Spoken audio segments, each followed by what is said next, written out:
people, they would, on a regular basis, enter in to worship God. They'd sing songs. They'd bring offerings. They'd say, oh, we are God's people. We're followers of God. But the next day, on Monday, they'd get up, they'd trample people. They were so interested in making a buck and making a dime that they'd make it on the backs of people who were extremely poor. And even this last phrase, I mean, you see it in the end of verse 6 here, selling even the sweepings with the wheat. It was like they would go out and they would market in this way that as they had produce there, that they were about to weigh on the scale so that they could sell it to people, that they'd even sweep dirt in with it because they knew people were so hungry that they'd have to buy it.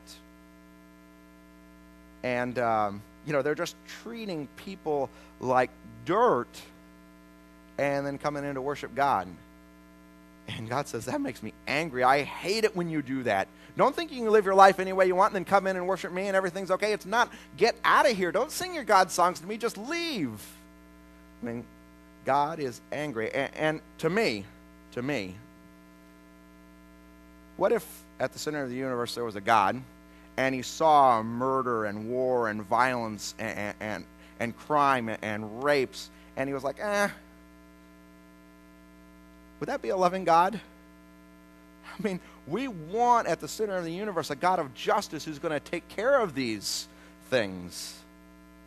And I would say you can't have a loving God unless you have a God of justice. And now getting back to chapter 3, you see in the book of Mark, Jesus, there's this man with a shriveled hand. He's a man that needs healing. He's a man that needs to be put back together. He's a man that needs to be restored. And the people who are sitting around are just interested in finding a way of putting Jesus to death. Jesus stands up and he says, well, what's right, to do good or to do evil? And they just give him the silent treatment. And he looks around and he's angry. And just to clarify, this is not like a low-grade boiling anger that's always under the surface so that at any moment he could pop. This is, he sees a specific incident. He sees what's going on. He says, this is not right. He's frustrated by their stubborn hearts. He says, this is wrong.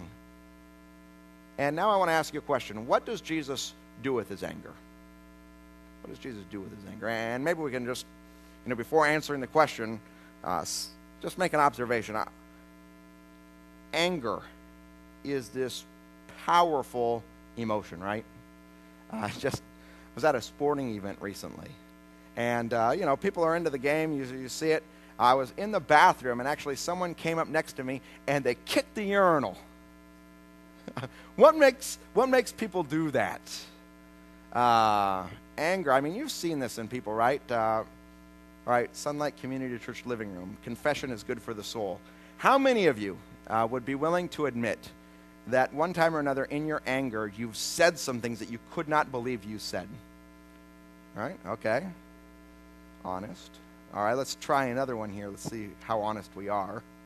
How many of you have been willing to admit that one time or another in your anger you've actually broken something? Is that right?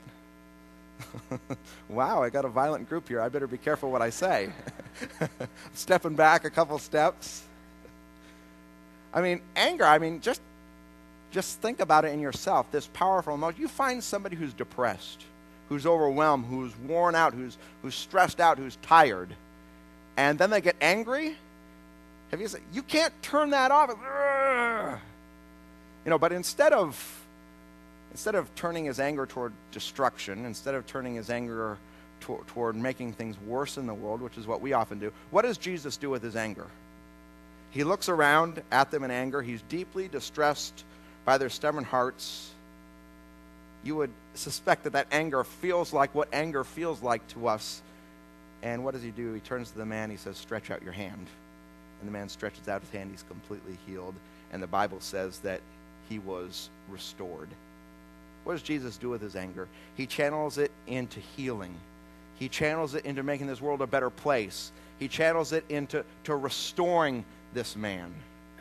It's like this powerful emotion that we have when we see something that's wrong, and Jesus uses it as a force of good instead of a force of destruction.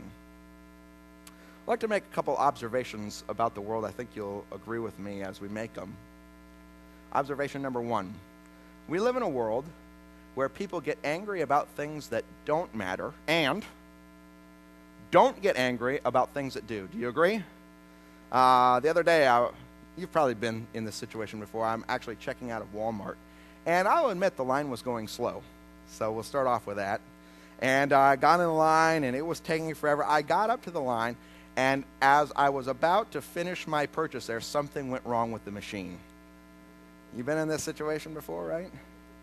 And it actually took about 10 minutes before everything finally got worked out. You know how they got to call the supervisor, and the supervisor comes over, and that person can't figure it out, so on and so forth. There was a person behind me. You ever see that person behind you who's just, I'm in the wrong line, I knew I should have gotten that one, and he's just getting upset. And he starts to say things about the incompetence of this person who's running this machine. You know what I'm talking about? Maybe that person's been you, the person behind me.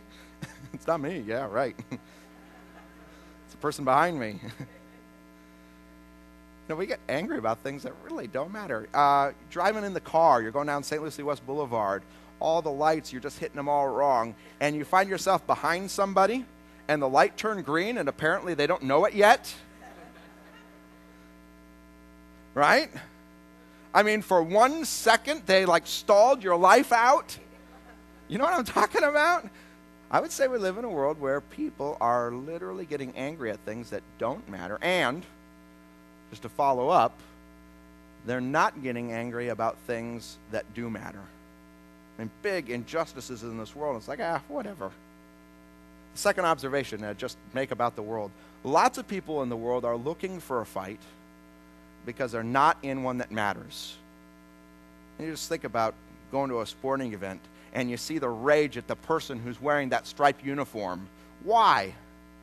I'd say in the world, people are looking for a fight because they're not in one that matters. I'd like to just ask you a question, thinking about this. Is there something that you're angry about that's fueling your life? And maybe just, as I ask the question, a few statistics. Over 40% of the world's population, it's like 2.6 billion people, live without access to proper sanitation facilities. I've lived in a country like this where as you walk down the street, you would literally step over gutters that were running with human waste. Is anyone angry about that?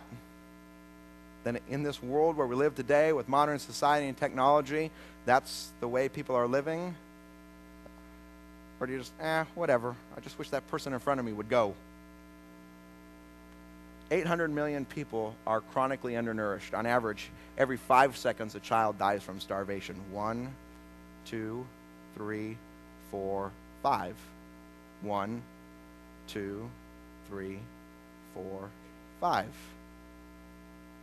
that bother any of us? I mean, you don't have to look overseas to some foreign place. Does it bother any of us that we live in a country where our families are so broken up? Does it bother any of us that such a large percentage of our kids are basically raising themselves? There are things just around you in your life that you say, wow, it should not be that way. Somebody ought to do something about that. Maybe when we say, somebody ought to do something about that, maybe that's God's way of maybe just whispering in here, maybe that somebody's you. You know what I'm talking about? And here's what this gets me. I think about this. I just came across this again. There's been this national poll that's done where they asked non-Christians ages 16 to 39 to give their impression of Christians. And in this poll, age 16 to 39 non-Christians, what their impressions of Christians are